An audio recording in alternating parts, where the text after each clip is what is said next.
What's up guys, in this tutorial I'm going to show you how to refund a game on Steam. So first thing that we want to do is to go to account details like so, and here at account details and store and purchase history we have the option to view our purchase history. We're gonna click on it, and as you can see I bought a lot of games on my Steam account. So for this tutorial let's try to refund Farming Simulator 2013. We're gonna click on it.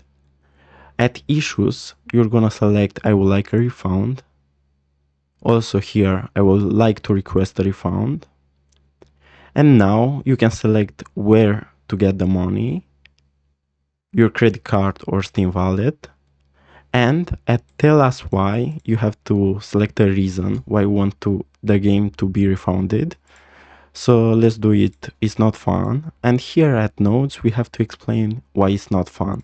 Also take in account that your game has to be bought less than 14 days to be refundable.